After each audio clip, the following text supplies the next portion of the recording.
Gandhi photo చూస్తే మీకు అర్థమవుతుంది. ఫోటో ఏంటయ్యా అంటే ఎన్నికలకు ముందు రాహుల్ గాంధీ ఇదే నిరుద్యోగుల దగ్గరకు వచ్చి వీళ్ళ గ్రూప్ 2ని 2000 పోస్టులతోటి, గ్రూప్ 3ని 3000 పోస్టులతోటి వీళ్ళు అనుకున్న టైంలో జాబ్ వేస్తామని చెప్పేసి ఆ రోజు ఇదే రాహుల్ గాంధీ వీళ్ళ దగ్గరకు వచ్చి వీళ్ళ దగ్గర కింద నేల మీద కూర్చొని వాళ్ళకు హామీలు ఇచ్చినటువంటి పరిస్థితి సంబంధించినటువంటి ఫోటో ఇది. ఇవాళ ఇదే ఫోటోను పట్టుకొని అశోక్ నగర్లో ఇందిరా పార్క్ దగ్గర ఇదే నిరుద్యోగులు, ఇదే గ్రూప్ 2కు సంబంధించినటువంటి నిరుద్యోగులు ఆందోళన వ్యక్తం చేస్తున్నటువంటి పరిస్థితి మనం చూస్తూ ఉన్నాం. సో ఇక్కడ ఇంత ధర్నా చేస్తూ ఉంటే వీళ్ళందరూ కూడా ఏం డిమాండ్ చేయట్లేదు, మీరు ఇచ్చినటువంటి ఇదే రాహుల్ గాంధీని, ఈ కాంగ్రెస్ పార్టీ అగ్రనాయకుడైనటువంటి రాహుల్ గాంధీ మా దగ్గరికి వచ్చి మాకు ఇచ్చినటువంటి హామీలను మేము అడుగుతా ఉన్నాము, ఈ హామీలు మీరు నెరవేర్చాలని చెప్పేసి మేము డిమాండ్ చేస్తూ ఉన్నాము. ఈ 2000 పోస్టులతోటి గ్రూప్ 2, 3000 పోస్టులతోటి గ్రూప్ 3 చేస్తూ ప్రస్తుతానికి ఇచ్చినటువంటి నోటిఫికేషన్ ఎగ్జామ్ డేట్ని పోస్ట్ పోన్ చేయాలని చెప్పేసి వీళ్ళు ప్రధానంగా డిమాండ్ చేస్తూ దాదాపు 7 గంటల నుంచి ఇదే రోడ్డు మీద కూర్చున్నారు. కొన్ని వందల మంది పోలీసు వాళ్ళు కూడా ఇక్కడ వీళ్ళ చుట్టుముట్టు మోహరించినటువంటి పరిస్థితి మనం చూస్తూ ఉన్నాం. అంటే పోలీసు వాళ్ళు ఎట్టి పరిస్థితుల్లో మేము ఈ సత్యాగ్రహాన్ని విడిచే ప్రసక్తి లేదు. నవంబర్ 27, 2023 నాడు రాహుల్ గాంధీ ఇదే ఏరియాకి వచ్చి మాకు ఏమన్నా ఇచ్చిండు, 2 లక్షల ఉద్యోగాలు సంవత్సరం లోపు, గ్రూప్ 2 2000 పోస్టులు, గ్రూప్ 3 3000 పోస్టులు, ప్రతి పరీక్షకు 2 నెలల సమయం ఇస్తాను. ఏమైంది రాహుల్ గాంధీ? ఈ రాహుల్ గాంధీ ఒక్క ట్వీట్ పెడితే అయిపోతుంది ముచ్చట. అట్లాంటి రాహుల్ గాంధీ ఇంటెలిజెన్స్ వాళ్ళు ఉంటారు కదా, సీఎం గారు ఇంత ఉడగా ఈరోజు ముఖ్యంగా సీఎం గారు మాట్లాడిన మాటలు మాత్రం అది ఒక సీఎం స్థాయిగానే కాదు, అది ఎంత చిల్లర మాట్లాడింది. అది హైదరాబాద్ నడిబొడ్డున ఈరోజు ప్రభుత్వానికి దిమ్మ తిరిగే విధంగా నిరుద్యోగులందరూ కూడా ఏకతాటిపై నిలబడి ఇంత పెద్ద ఎత్తున ధర్నా చేయడానికి కారణమైన రేవంత్ రెడ్డికి ముందుగా థ్యాంక్స్ చెప్తున్నాం. ఎందుకంటే ముందుగా నిరుద్యోగులను రెచ్చగొట్టింది మీరు, అధికారంలో లేనప్పుడు రెచ్చగొట్టింది వాళ్ళే. అధికారంకి వచ్చినాక కూడా ఈరోజు మొన్న మహబూబ్నగర్లో, ఈరోజు జేఎన్టీయూలో ఉండి కావాలని నిరుద్యోగులను రెచ్చగొట్టి రోడ్లపైకి తెచ్చి మా బతుకులు రోడ్ల పైన నెట్టిన ఈ రేవంత్ రెడ్డి తప్పకుండా మీకు నిరుద్యోగులు బుద్ధి చెప్తారు. మళ్ళీ ఇంకొక విషయం ఏంటంటే ఈరోజు మీరు వెబ్ నోట్ ఇస్తారా, మీ మంత్రులు ఇస్తారా, నీవు ఇస్తావా, లేకపోతే టీజీపీఎస్ ఇస్తుందా, ఎవరిస్తారు చెప్పండి. మీ వెబ్ నోట్ వచ్చేంత వరకు ఇక్కడ కదిలేది లేదు. ఇంకొక విషయం, మేమందరం కూడా ఎక్కడ కూడా ఎవరికి కూడా హాని తలబెట్టకుండా, శాంతి భద్రతలకు విఘాతం కలిగించకుండా శాంతియుతంగా ధర్నా చేస్తున్నాం. ఈ శాంతియుతమైన ధర్నా పైన నీ పోలీసుల ప్రతాపం ఏంటి, నీ పోలీసులు ఎందుకు వచ్చిందో, నీ పోలీసులను ఎందుకు పంపినావో, నీ ఇంటెలిజెన్స్ బ్యూరోని ఎందుకు పంపినావో దానికి కూడా సమాధానం చెప్పాలి. ఇక్కడ ఎవరైనా రౌడీలు ఉన్నారా, ఇక్కడ ఎవరైనా గుండాలు ఉన్నారా, నువ్వు ఇలా పంపి నిరుద్యోగులని ఇబ్బంది పెట్టడానికి ఎవరైనా రౌడీలు ఉన్నారా? రౌడీలు ఎవరు లేరు కదా. ఎందుకు ప్రధానంగా డిమాండ్ ఏంటంటే పోస్ట్ బండ్ అని వెబ్ నోట్ వచ్చే వరకు ఇక్కడ అవుతాము. అది ఈ రోజు అవుతుందా, రేపు అవుతుందా, ఎల్లుండి అవుతుందా? ఇంతమంది అమ్మట నిరాదీక్ష కూడా కూర్చున్నారు పడతారు రేవంత్ రెడ్డి అని చెప్తున్నారు. సో ఇట్లా నిరుద్యోగుల ఆవేదన ఒక్కరొక్కరిది మామూలు లేదు. అంటే ఇదే వీళ్ళందరి దగ్గరికి ఎన్నికలకు ముందు వచ్చినటువంటి రాహుల్ గాంధీ, కాంగ్రెస్ పార్టీ అధినాయకుడు రాహుల్ గాంధీ వచ్చి మేనిఫెస్టోలో కూడా చెప్పినటువంటి అంశాలను వాళ్ళు చూపిస్తా ఉన్నారు. ఇదో సక్క పెడతాను, 2 లక్షల వేకెన్సీస్ ఇన్ స్టేట్ గవర్నమెంట్ అని చెప్పేసి.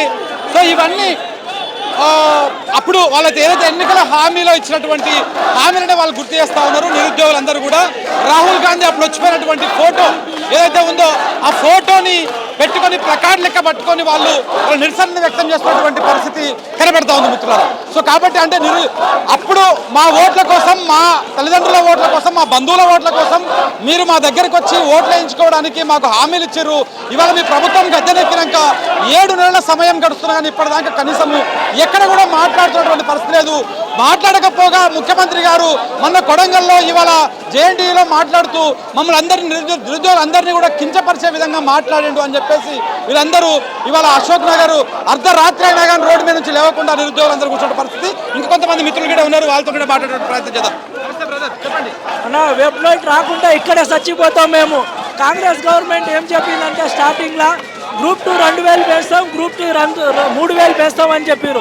First group 1 objective type exam, group 2ని ఇప్పుడు ఆగస్టులో ఉన్న గ్రూప్ 2ని డిసెంబర్లో పెట్టాలి. గ్రూప్ 3 గ్రూప్ 2 అనేది సేమ్ సిలబస్ కాబట్టి ఆగస్టులో ఉన్న గ్రూప్ 2 తీసుకోపోయి డిసెంబర్లో పెట్టాల్సిందిగా మా నిరుద్యోగుల తరపున మేము డిమాండ్ చేస్తున్నాం. మేము ఒకటే డిమాండ్, గ్రూప్ 2 తీసుకోపోయి డిసెంబర్లో ఎగ్జామ్ నిర్వహించిందిగా నిరుద్యోగుల తరపు నుంచి డిమాండ్ చేస్తున్నాం. మేము స్పష్టమైన డిమాండ్ వచ్చే వరకు మాత్రం మేము ఈ సత్యాగ్రహాన్ని వీడే ప్రసక్తే లేదు. అది మాత్రం క్లియర్. గవర్నమెంట్ ఆలోచించి దీని మీద నిర్ణయం తీసుకోవడం తప్ప వేరే ఆప్షన్ ఉడకవలకలేదు. ఆ రోజు November 27, 2023 రాహుల్ గాంధీ గారు వచ్చి చెప్పారు. ఇక్కడనే చెప్పాడు, మా ముంగట్టే మేము మా అందరు ఛాయ్ తాగిపించి చెప్పాడు. ఏమని చెప్పాడు? నాది ఆమె అన్నాడు. ఏది ఇప్పుడు ఆమె? నాది ఆమె అని చెప్పండి రాహుల్ గాంధీ గారు. ఇప్పుడు ఏది? ఆ పక్కకే ఉన్నాడు కదా ఈయనోడుగా రేవంత్ రెడ్డి గారు, చెప్పి నవ్వుకుంటే చెప్తున్నాడు నేను ఉన్నా కదా అని. ఇప్పుడు ఎటువైండు? ఆయనే కదా ఇంత ఘోరంగా మాట్లాడుతుంది. గవర్నమెంట్ నుంచి గ్రూప్ 2 పోస్టులు పెంచి డిసెంబర్లో పరీక్ష పెడతామని హామీ వచ్చేదాకా మాత్రం ఎట్టి పరిస్థితుల్లో ఇక్కడ నుంచి లేవమన్నా. ఇది మాత్రం క్లియర్గా. పోస్టులు పెంచకపోగా, మేము అడిగిన డిమాండ్లు తీర్చకపోగా విద్యార్థులను నిరుద్యోగులను అవమానపరిచాడు. ఏమని? ముదిరిపోయిన బెండకాయలంట, అడ్డ మీద కూలీలంట, పట్టుకొచ్చిన పేడ ఆర్టిస్టులు అంట. ఏడ ఒక్కరైనా కనిపించిన ఇంట్లో పేడ ఆర్టిస్టులు, అడ్డ మీద కూలీలు. ఇంత అవమానపడ 10 ఏళ్ళ బీఆర్ఎస్ పాలన నష్టపోయినామని చెప్పి మిమ్మల్ని తెచ్చుకుంటే మీరు నిరుద్యోగులను ఉద్యోగాలు ఇవ్వాల్సింది పోయి ముదిరిపోయిన బెండకాయలు, అడ్డ మీద కూలీలు అని మాట్లాడతారా? ఇది అసలు ఒక ముఖ్యమంత్రి అనే అధికారం హోదా మర్చిపోయి ఒక భక్తు రాజకీయ నాయకునిలాగా మాట్లాడుతున్నాడు. ఇది అస్సలు ముఖ్యమంత్రికి తగదు. ఈవినింగ్ 7 o'clock నుంచి మేము ఇక్కడ శాంతియుతంగా ర్యాలీ చేస్తున్నాము. సో ఇక్కడ మా చుట్టూ కూడా పోలీసులు విపరీతంగా పహారా కాస్తున్నారు. మేము ఇక్కడ గవర్నమెంట్ నుంచి కానీ లేదా టీజీపీఎస్సీ నుంచి కానీ స్పష్టమైనటువంటి ఒక వెబ్ నోట్ వచ్చేంత వరకు కూడా మేము ఇక్కడ నుంచి కదలేదు. మెయిన్గా ఈరోజు మొన్న కొడంగల్ సభలో కానీ, మహబూబ్నగర్ సభలో కానీ, ఈరోజు జేఎన్టీయూ సభలో కానీ సీఎం రేవంత్ రెడ్డి గారు ఒక అభద్రతా భావంతో, ఒక బాధ్యతారహితంగా వీళ్ళందరూ విద్యార్థులను ఒక కోచింగ్ సెంటర్ అని, ఒక బీఆర్ఎస్ వాళ్ళని, ఒక బీజేవైఎం వాళ్ళు, బీజేపీ వాళ్ళని వాళ్ళు మొత్తంగా మ్యానిపులేట్ చేస్తున్నారని చెప్పేసి ఇటు డిఎస్సీ అభ్యర్థులను, అటు గ్రూప్స్ అభ్యర్థులను ఎక్కడ పడితే అక్కడ చెక్ పెట్టే ప్రయత్నం చేస్తూ మిస్గైడ్ చేస్తున్నాడు.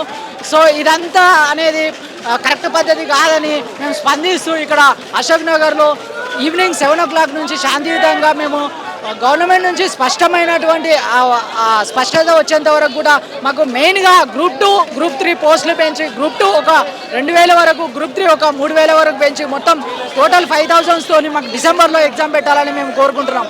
సో మెయిన్గా ఇక్కడ మేము డిమాండ్ చేసేది ఏంటంటే, ఇదే డిఎస్సి అభ్యర్థులు వేరే అభ్యర్థులు ఇంతకుముందు ధర్నాలు చేస్తే సిటీ కాలేజ్ గ్రౌండ్లో వాళ్ళని బాగా నిర్బంధించి రాత్రిపూట మహిళా అభ్యర్థులను కూడా చూడకుండా వాళ్ళకి లైట్లు బంద్ చేసి అవి బంద్ చేసి బాగా టార్చర్ పెట్టారు.